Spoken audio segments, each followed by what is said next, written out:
Good evening, everybody. System Chalk here with the 76th episode of Cultist Simulator, the Dancer DLC, playing as Margaret Zell. And we have gotten the pounding airs that we were looking for from the Spider's Door. This is also rather convenient that this came when it did, because we have the pounding airs out in the open while we perform at the Gaiety. We had to give up a follower, sort of crossed a line that we didn't before. But for those of you who go in deep into the lore, you will know that this is maybe not uncommon for the Spider's Door. This is, while I want to kind of get on with the episode, it is maybe worth mentioning that this is one of the things that I think is quite good about Cultist Simulator. You know, when you're in the hands of someone who is telling let's say a short story. I mean, it doesn't have to be a short story, but any kind of story where it's sort of on rails. You're in the hands of a storyteller who's gonna spin you a yarn. Hopefully, it's a good one. You're entertained.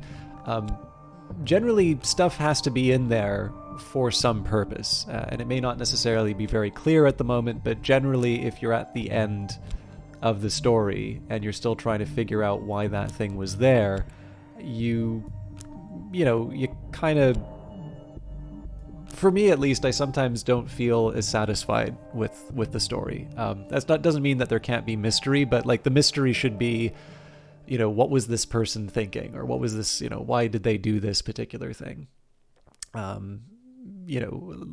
And even then, right, like sometimes questions of motivation can be negative ones as well. But what I'm usually thinking of is the question should not be like, what was the writer thinking when they did this? That's not the kind of mystery I'm interested in. The kind of mystery I'm interested in would probably be a little bit more about, seeing or having a particular feeling, having been told a good story and sort of being left to sort of chew on some of that experience and some of the feelings that came as a result of that. I'm really not doing a very good job of explaining myself here. But in a game, of course, you take a very big role in terms of turning out how it goes. Now, to a certain extent, I think some games are maybe better than others at this. There are some, I mean, probably the best example of this would be the cutscene, where you have no say in terms of what's going on. And then sometimes you'll be given some events to maybe go down particular branching paths, so that at least gives you at minimum the illusion of some kind of ability to change the outcome. Sometimes you'll wind up in the same place. People seem to react kind of strongly to that. I don't feel all that bad about it, because I don't necessarily feel it's the worst sin to be told a story sort of in a similar way to other formats. So, if we think of something like an Assassin's Creed game, it's kind of like a movie. Like, that's not to say that Assassin's Creed is just the same as seeing a blockbuster, but I'm thinking particularly, I remember being very struck by the third of the Ezio games, like the ones that take place in the Renaissance, and just how sort of very big the game felt. Like, it definitely felt like the sort of summer tentpole. And honestly, it's an older style of summer tentpole, because like now I don't watch as many movies, but I know there's a common complaint about there being like a lot of Marvel stuff. And like it seems like they're really trying to go for sort of the mega movie, but at the risk of being unkind, like, I've seen some of the action stuff on that. It doesn't quite thrill me. And you can compare that to something from a couple decades back, something like a Gladiator, which is going to be that is a big event kind of a movie. And of course, even the less successful ones, like Troy, wasn't exactly a beloved film, but that was a very, very big budget, and that was certainly a big event type movie. So this isn't even just a statement of quality. But definitely Assassin's Creed kind of felt like that. And I don't know, like, I'm not that sophisticated in my tastes. Like, I do enjoy, experiences like that. So I don't think it's a bad thing that games necessarily tell stories like that, but I will acknowledge that for those types of stories, it's sometimes hard to necessarily feel like I have any kind of a role in terms of the telling of that story. And clearly that is not the only place where games can be. And this is where Cultist Simulator becomes quite interesting, because Cultist Simulator gives you the cards, it gives you the verbs, and it's sort of up to you to figure out what to do with them. And that's the sort of figuring out the game, the game that teaches you how to play it by playing it side of this game. But it also sort of says something in terms of the story that you tell. I think it's probably accepted that the starvation or the despair endings are the quote-unquote bad endings, whereas the ascension endings are the good ones. But so far as I can tell, the game has a pretty light touch in terms of assigning some sort of a value to the ending that you get. So I don't necessarily think that it's, like if you go for the retirement at Glover and Glover ending, I'm not entirely sure it tells you that, nope, this is not a good ending for you. I think what it does is it sort of allows you to decide whether or not these things, or it's kind of up to you to decide whether or not you got what you were looking for that character or for that particular story. Although it is also fair to say that it does talk about major and minor victories, so I'm not going to say that the game is entirely silent as to which endings are better than others, but it is also fair to say that you do unlock certain legacies. I say unlock as in you're guaranteed to get certain legacies depending on what type of an ending you get, and that does also apply to the bad ones, or what I think are widely accepted as the bad ones. But this can also go to certain decisions. So you'll notice that, like, generally for my characters, I tend not to sacrifice cult members. And in fact, for the character of Margaret, I was very reluctant to sacrifice, hirelings. But I did eventually say, well, there's certain types of hirelings. There are the people who will commit violence against other people, and they're okay. So like bomb makers and hired muscle and that was okay. And of course, that happens over time. And so this is maybe a certain degree of moral flexibility. And to me, I mean, this kind of comes back to the earlier remark about stories. So when you're reading a story from, an author, usually these kinds of changes or these kinds of signals, for the most part, tend to be the sort of stuff we take notice of, and usually it's the kind of thing that we look at as being a good story. Sometimes, again, I feel like whenever there's these kinds of rules, you're just kind of waiting for someone sufficiently clever to break them. But I don't know, there kind of seems to be this shorthand that says that generally characters undergo some kind of a change in their stories, and ones where people are kind of the same as at the beginning aren't necessarily very good ones. And I mean, I don't know if there's all that much value in terms of establishing some sort of, yardstick of good story in that sense, like measuring the distance of change being an indicator of the quality of the story. But I definitely can see why that's an indicator, because if the character hasn't changed, then you may be wondering why the story was told at all. Why was this particular sequence of events worth recording? And again, this may also just be a lack of examples of stories where maybe things don't change that much, but they're very rewarding to read. But at least as far as this game is concerned, to take a certain set of decisions, and again, this just winds up being a certain set of cards that you're combining together, and whether you decide to take a certain action or you don't, these can be indicators as to the type of character you've become. And again, when things get this is one, I mean, I think it's usually like moral codes are kind of interesting on this, because I know a lot of people who are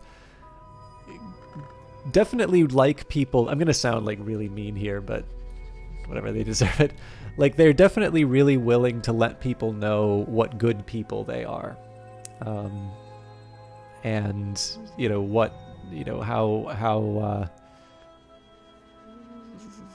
how pure they are, and particularly to point out what other people's faults and how terrible it is that they'll do these certain things. And inevitably, this is one of the reasons why I can't ever bring myself to be this type of person, is that inevitably, once it becomes difficult for them to adhere to that particular set of morals, they're not necessarily going to say that they've changed. They'll just be oddly quiet when it applies to them. And, it's, to me, this is a very difficult, it's a situation I can empathize with, because it's definitely a lot easier to talk a big game than sort of rise to the occasion. But this is one of the reasons why we highlight moral courage. Although, some people might say, well, there's no, what exactly are you sacrificing for, right? Like, your reputation, your sense of self. Like, some people would say, I guess an example I take was like Galileo was certainly not so attached to his view of the world that, he was willing to die for it. So, there's even the question as to whether or not, that's worth it. But I mean, again, like for me, I always kind of find that the interesting case where it's, it's very easy for me at the very beginning of Cultist Simulator to say, yeah, I'm going to do a non-violent playthrough. And then I'm trying to get, the higher level heart influence. And all of a sudden I need to decide what I'm willing to give up. And because Cultist Simulator is a very good game, it's not just that it's laid out a number of different pieces, but there's enough kind of going on in the story and enough events that while I'm sure it was never specifically intended that if I give up an individual character like this, it just happens to be what gives me the influence that I need, certainly there is lore about people who've gone to the spider door and betrayed close followers or friends or lovers, and on their path to ascension. So this is just one of these things that really kind of keeps me coming back to Cultist Simulator, and one of the reasons why I enjoy these playthroughs is that I don't think it's ever I don't think you can take any of these individual moments and say Weather Factory specifically planned it out so these things would happen, and yet they have left enough threads and they've given you enough to sort of think in your own head about who your character is and what's going on behind the scenes, to give you a lot of opportunities to have moments like that. And that's why I just a third of this episode has been dedicated to sort of talking about story and specifically this game, because it's one of these things where I never want to highlight it too much. Like, the other thing is I'm just not creative enough to be able to kind of come up with the running commentary or like the full novella version of the story of this Dancer playthrough. But I always do find it kind of interesting when there are just little twists or when there's nice little coincidences that happen to line up well with things that exist inside of this setting of the secret world. And it's one of these things that I think can be very easy to miss, especially if you're not familiar with these types of games, or if you don't play games that are sort of maybe off the beaten track. For me, I actually really like Civilization and Alpha Centauri. Like, I think Alpha Centauri and Beyond Earth are really great examples of games which are very heavy gameplay focused, right? They're 4X strategy games, and so you really don't spend a lot of time in cutscenes and dialogue trees. And yet, I think there are games that actually do a very good job of telling, at least to me, a fairly compelling story. That's maybe a story for another time, but I will actually go so far as to say that Beyond Earth is one of the ones that has given me a, oh my god, I can't believe what just happened kind of moment. Like, what have I done? That's, I think that's one of the things that attracts me the most about Cultist Simulator as a narrative game, is that it actually definitely feels like there's quite a bit of gameplay to it, that it's not just a big sequence of text. The writing is very good, and yet it does a good job of providing a little bit more gameplay than maybe you would necessarily expect from something described as a narrative game. There are lessons the anatomist, the dancer, and the shaman all learn.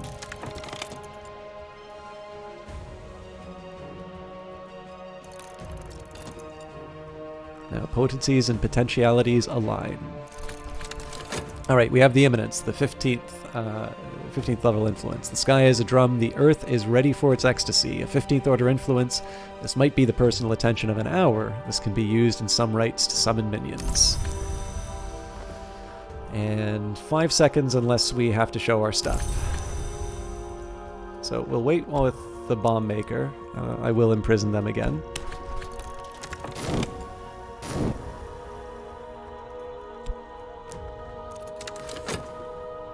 And we didn't have a special performance, so here we go. Ecdysis Club. Well, the contract. Ecdysis Club. Mr. Ecdysis guides me from the dressing room to the stage. He was a dancer once himself. You can still see it in his gestures, but the wound in his thigh keeps him from the stage. A great work. The final fulfillment of a desire is often a conclusion. It is not enough to hope. I stand or fail on my deeds.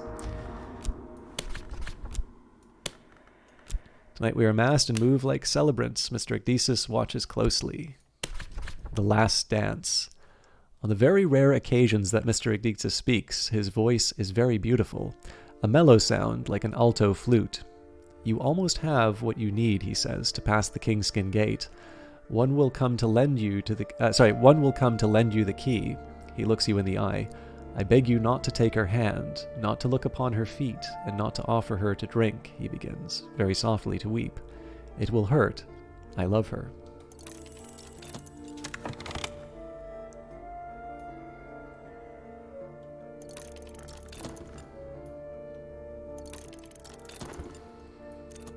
Out in the night, my follower is whispering words that sometimes they might mean. Even if their victim knows the words are lies, they may not care.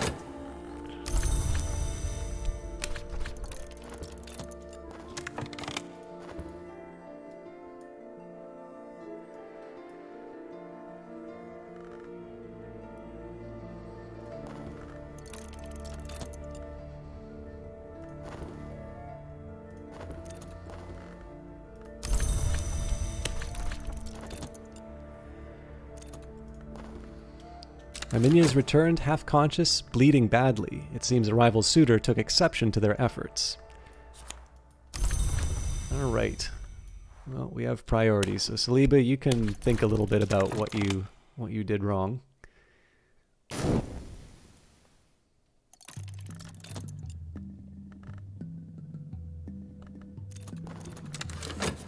I've locked this one away safely. When their screaming and raving subsides, I will subdue them properly. Compassion or convenience? Perhaps now they'll survive, but there are limits to what the human body can sustain.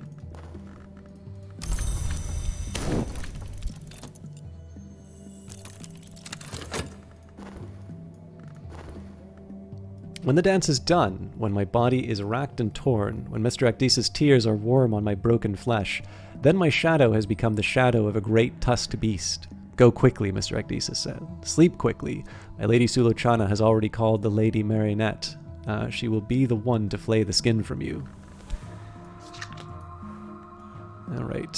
I should probably just take this out one at a time. So we do have the pounding airs. I've got an injury. I can heal that. Nope, 3 injuries. Mystique, funds, and Guy's Boar. Alright, I really need to figure this one out now. Okay. In this form, I will surrender myself to one who holds the key of the Kingskin Gate. Some part of you can roam as a wild black beast. So I think probably the best thing to do here would be to have a chat with Sulochana about this.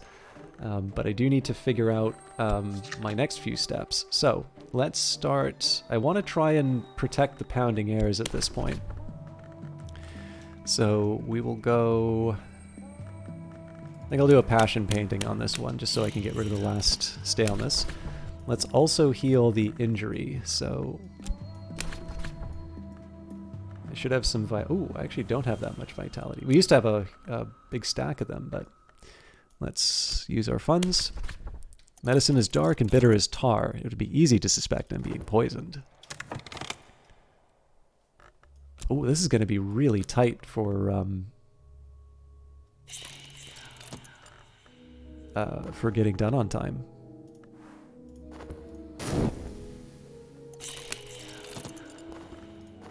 And we've got a sickness coming up, no less.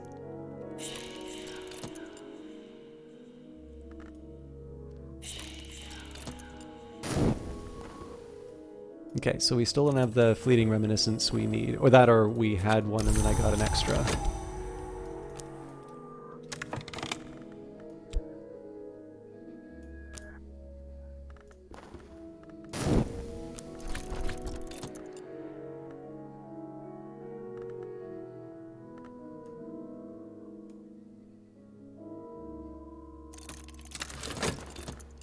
Pain's Gate. The wound is healed as much as it will ever be. A gate of pain and possibility remains. So I'm assuming that was a knock wound. Yes. Alright. So we can send... Alright, a chat with Sulochana. Sulochana stubs out her cigarette. Yes? If you want to study the language with me, then yes, you can. Was there something else? Okay, what about change ivory? On the new form. Looking to shed your skin, I'm going to be a bit corny and talk about the injury first. My recent work has attracted a couple of callers. With luck, something will sell. Alright, so we don't have... Okay, I was going to say we don't have the... don't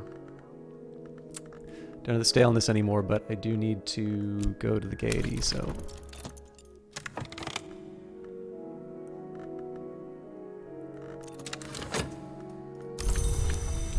One health back.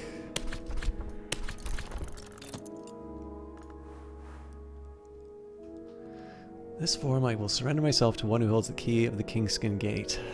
Yeah, I really feel like talking with Sulochana about the change is the right call here.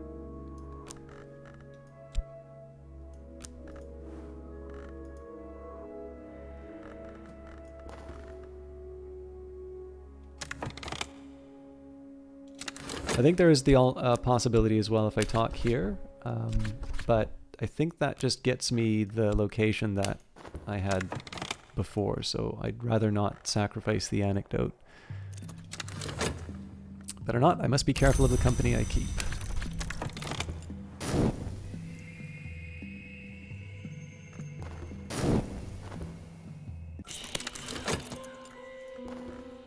And another season of suspicion coming up, so that's definitely gonna bite me, particularly because I haven't dealt with the evidence yet. But again, that's fine because we can just send a skin twister to deal with that.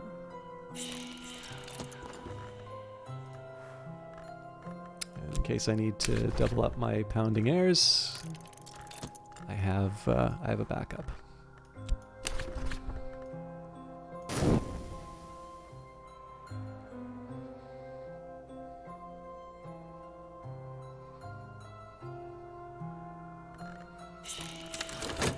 Tonight I sense an opportunity. Tonight I could attract attention if I cease to hold back, if I commit myself more fully.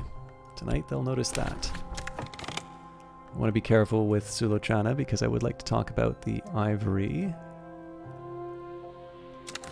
Alright.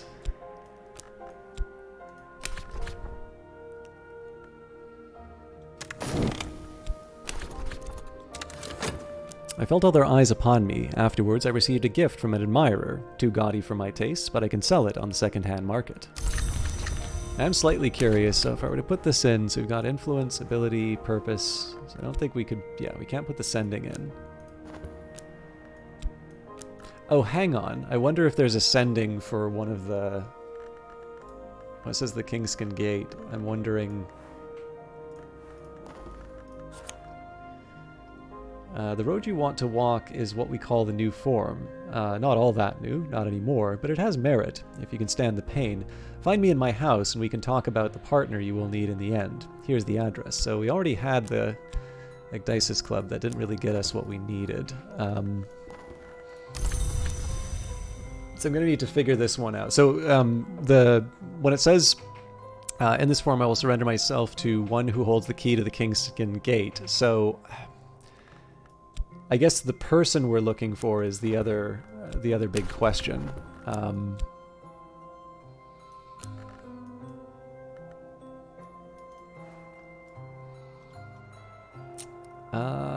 Let's start by... I'm just trying to think of all the different things I need to do with talk.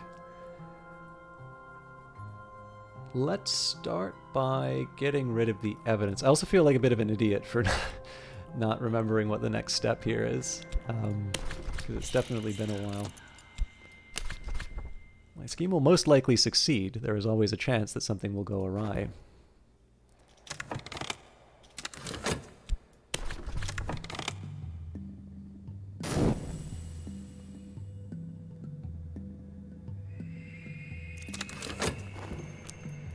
I think the drawback here is that if I just look at any of these individual doors, right, I actually need to go to a door before I can see if there's anything special going on there. So for starters, let's at least clear out the last of my injuries. I think I need to spend money again. Yeah. Medicine is dark and bitter as tar. It's easy to suspect I'm being poisoned. How much time do we have? Yeah, 5 minutes. Let's see if I can pull this off. I think we're going to do the painting again now. Whether or not we're able to escape, I think it's kind of hopeless that we're going to escape the attention of the Suppression Bureau, but at the very least we can make a little bit of money and extend the life of the Pounding Heirs. So this should have an impact. And then I can try a few other combinations. I feel probably visiting Gates and talking to Sulochana are the two things that are most likely to help me out with the guys. So, oh, hang on. A way back through dream. I should dream with the boar is probably what I need to do. I definitely should have thought that through. Okay, that's fine. So buy their loyalty for now. I still probably would have wanted to use the dream slot anyway because of the... I would have wanted to use the dream slot anyway because of the injury being about to expire. But I'm feeling a little foolish now for not thinking to check that before. Because I usually say this, right, that you don't just take a look at the text, but you read the description as well. So in this form, I will surrender myself to one who holds the key of the Kingskin Gate. Some part of you can roam into the wilds of Black Beast. Sending, not exactly me, but not exactly something else, and aspect a way back through dreams. Some memories are sketch maps of dreams. Some even pass through the bounds of dream, to the wood and the house that rises above it.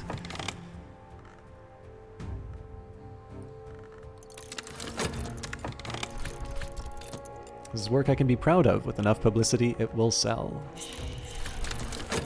My recent work has accrued modest fame. My paintings have reviewed well. So we did get a little staleness for that. In this case, I can just throw passion at the problem. That'll preserve the inspiration for a little bit longer.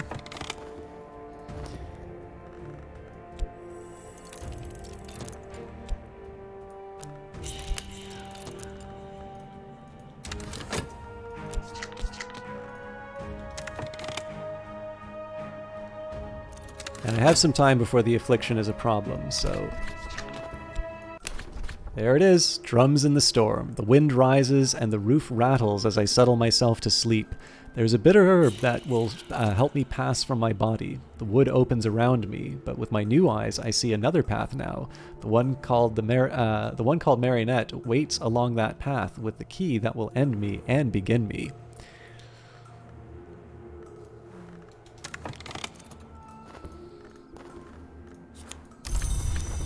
No beloved to get picked up.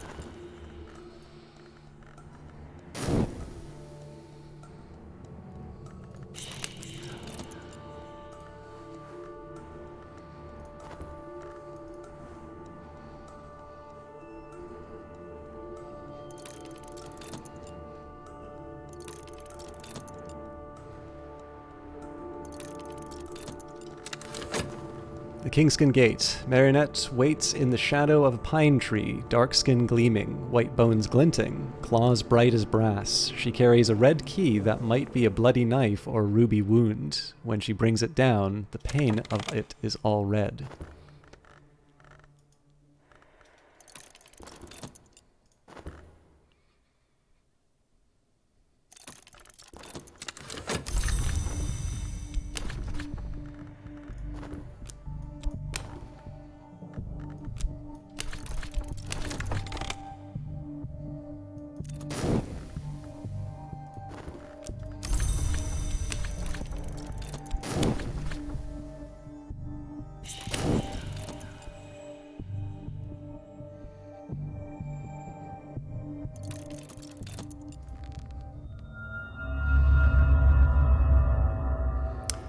Life unending. As the pain fades, so does my voice. But now my heart will speak for me. In the scales of time shall it be weighed against a feather, and it shall not be found wanting. In my final shape I shall pass the tricuspid gate, and add my heart's beat to the Thunderskin's chorus. Our rhythm is the rhythm of the hours, and the hours have promised that we shall endure with the world unceasing. I move eternally through the mantis, and in eternity my constancy assured. Congratulations on a standard change, feather victory. You have wrestled the game to its knees. There are other paths. Now, some of you will probably notice that this was probably not the ending that I was expecting. I made an error earlier. I probably should keep that to myself in terms of what it is, but actually there are a couple of achievements related to the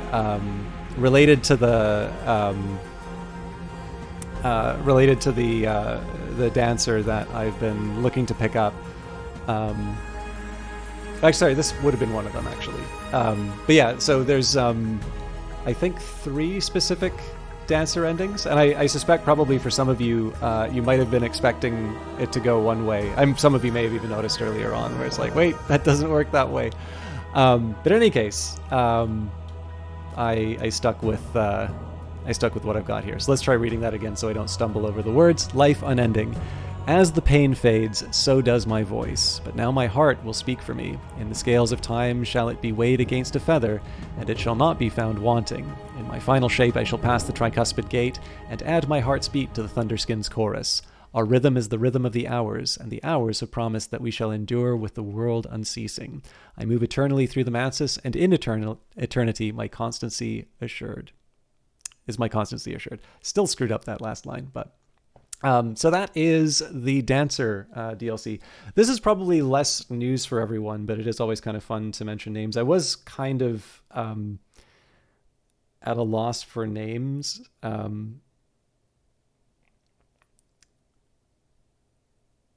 When I did this, because like I know there was some basically I think there was a little bit of support for the Dancer previously, and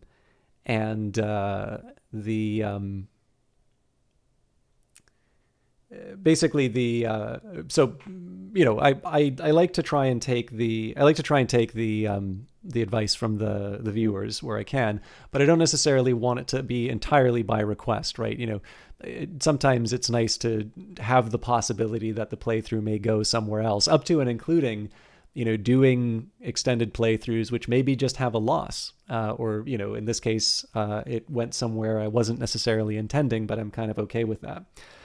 So in this case, the name Margaret Zell is a kind of an abbreviation of the original name for a dancer who's much better known as Mata Hari, a Dutch exotic dancer. And as it turns out, like, some of the reasons why I thought this would be an interesting name to pick, I mean, with the idea for the Secret Histories, is that there are some significant and less significant events in history which go in a different direction. And in this particular case here, there are a few different interpretations as to what happened with Mata Hari, and specifically the kind of the charges of espionage. In some cases, people sort of feel that she was something of a scapegoat, that maybe the you know, her notorious reputation isn't quite where it isn't quite where it is, right? I mean, the name Mata Hari, I think, is probably best known as a sort of a traitor and an exotic dancer. But in some cases here, it was also a reasonably interesting choice, just given the fact that there is a very large component of notoriety to the game. And also that, you know, for the dancer, there is that, you know, there's basically the attention part for the game. And so it's not just the idea that you have a character who is known for being a dancer, but a character who has a certain degree of scandal. But again, you know, public entertainment figures with a certain degree of scandal are kind of a dime a dozen. And so one where there is maybe a little bit of ambiguity in terms of the justness of the execution, let's say, or, just someone who maybe there's a bit more, there's at least enough kind of lying underneath the story to sort of give some flexibility in terms of where, where the alternative histories may go, I thought would be an interesting choice. Now, it actually was kind of apparent, probably about a third of the way through, that I wasn't going to have as many hooks into the historical figure as I had originally thought, but which is fine, because again, like you can really just take your characters wherever you want to go.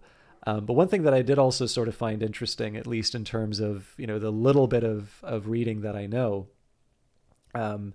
is I think some debate about how, like, so there's the attention that she had gotten, and there were a number of sort of imitators that that emerged, and I think throughout her career there was always sort of this suggestion that basically she wasn't very good at what she did. That she had this this outsized reputation, but that there really wasn't any talent behind it. And of course, that's also sort of interesting because this is a very common complaint that you will hear about a lot of well-known entertainment figures today. I'd actually go so far as to say this kind of applies to Hollywood to a certain extent as well. You've got no shortage of of well-known actors which are trying to opine on maybe more complicated, international affairs, and very often without any real understanding. If you want some interesting reading, there's a book by Sean McFate about modern mercenaries, and apparently Mia Farrow was considering hiring Blackwater to deal. Was it Sudan? I don't recall exactly what conflict it was, but I mean, just to give you an idea of the world we're in, it didn't happen. But the fact that this is an option that people who, are known for, was it Mia Farrow? I hope I got that name right. No, Mia Farrow is. I'll take a second to look it up.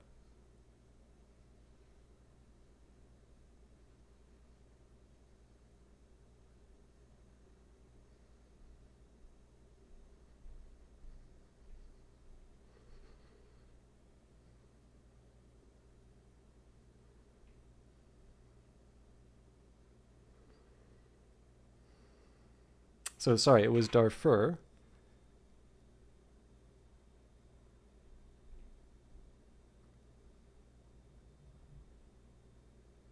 Well, sorry, Sudan. Darfur is in Sudan, so my apologies there. But I'm just trying to find the name. No, it was Mia Farrow in 2008. Um,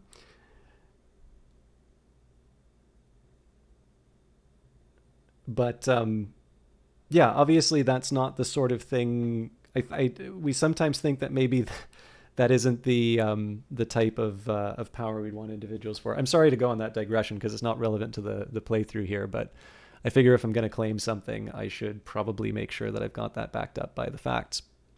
But in the case of, I was interested in this because I just sort of see some of the analogies in terms of the dancer, of the demands and expectations made on the character, particularly in the early stages with the gaiety and with the, with the admirers, and some of the things that you will see coming up whenever you're talking about sort of modern influencers. But the other reason why I was particularly interested in the figure of Mata Hari, or Margaret Zell in this case, was also just the parallel, because I had already known sort of that I was probably going to talk about the parallels with influencers, but there was also just the interest to me, at the very least, in terms of the question of, the backlash, I guess, the famous for being famous complaint. And to be honest with you, like, I do not know that much about the story of Mata Hari to make a determination as to whether or not she was any good at what she did. But I thought that would be at least sufficiently interesting as far as the parallel to some of the stuff, some of the stuff that I sort of see. At least to me, the big hook on this one would be stories of influencers and that, and the fact that generally, when we think of influencers, we tend to think of people who are maybe do not have that much substance and generally sort of famous for being famous. And whether that is a fair accusation or whether this is just sort of a reflex to something that we may be either uncomfortable with or maybe sometimes just jealous of, I thought would be kind of a neat little way of going in. So none of this is intended to sort of provide any kind of deep understanding of the playthrough or where I was going. Because like I said, sometimes when you put a name like that in, you go to you roll the dice, you see if something interesting is going to happen. And obviously the more interesting things that happened were the spider's door throwing up the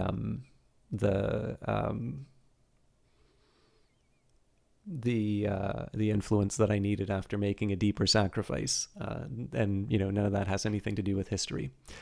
But I am 10 minutes over, so I thank you all for watching. I know there were a few people who were looking for a specific kind of ending. I did at least try to play around a little bit with things. There's a lot that gets suggested in terms of the color of the broadcast. And like I said, I was aiming for a slightly different ending than this one, but I blew it. But I was happy enough to end with Life Unending, and that just means that I have other options for future Dancer playthroughs. And so that brings me to the usual finale and all of that. So first of all, the biggest and most important thing is, again, to thank you all for sticking with me on this journey. I know this was probably one of the longer runs, and my intention is definitely to continue doing Cultist Simulator videos and to sort of try and do them at the cadence which I've been doing, which I admit I sort of struggle to keep up with. Particularly these last few videos, I had to do sort of 3 or 4 different sessions to try and make everything fit together.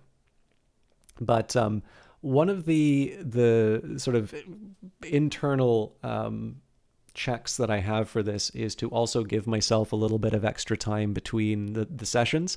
And this may be one which I need a little more time for. So I was hoping for a couple of weeks between now and the next video.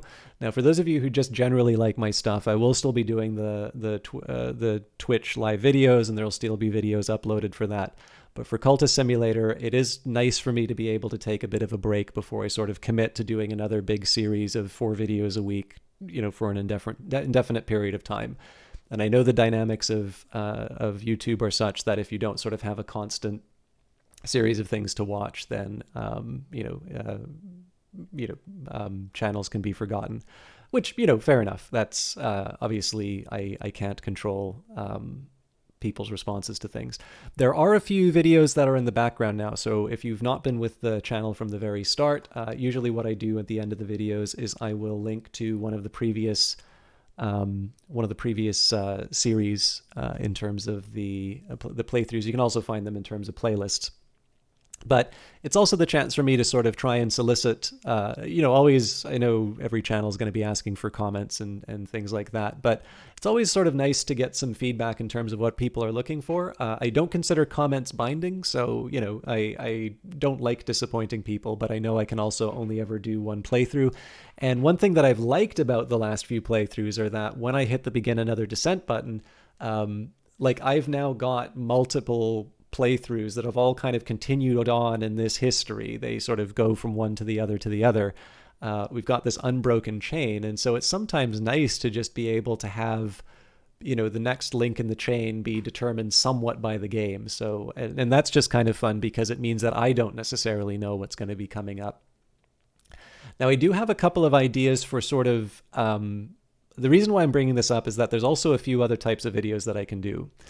And so I have sometimes thought about doing more analytical videos where I sort of sit down with some cards and try and put together, specific details from the cards and sort them out. And maybe that happens outside the context of the game, but instead where I have access to the individual files, I can sort of piece things together. And then the other alternative is that there's sort of gimmicky, almost like stunt kind of runs where I will not do certain things. I think probably this is by no means an original thing, but I think somebody, for instance, has done a run where they get an ascension, but without founding a cult. And I've got a couple of ideas for sort of more trick runs like that. But I know the drawback could be that that is appealing to one type of viewer, but some other people may just want to learn how the game works without sort of these artificial barriers and such. So if you have a particular legacy that you like, if you have a particular style of video that you want to see, this is always a really nice time for me to get that feedback and see where people's heads are at, because again, it may not necessarily be something that I use directly for, I see this specific comment and I'm going to do this because, this one person asked for it. But it does kind of give me an idea in terms of where people's tastes are. And, that also means that the couple of weeks that I spend on my own will be, it gives me a chance to sort of reflect a little bit on where people's, where people might like to see the series go. I'm also just taking a look at my calendar here, so I may be eating my words for putting a date, but let's say I'll try to be back for October the 17th. That gives me 2 weeks. That might also be a little too short for me. I know that sounds like a lot of time, but if you had an idea about some of the other stuff I'm going to be doing over those 2 weeks, it's actually a really, really tight deadline. But let's say that's where it'll be. I might even try to use some of the special YouTube features for Big Return. But yeah, if you can let me know what you'd be interested in by the 17th, that'll help me out. All right, I've made this video longer than it needs to be. Thank you again. This has been the Dancer DLC for Cultist Simulator. We'll definitely do some of the other legacies in the future. But for now, take care, have a wonderful evening, and we'll see you in the next one.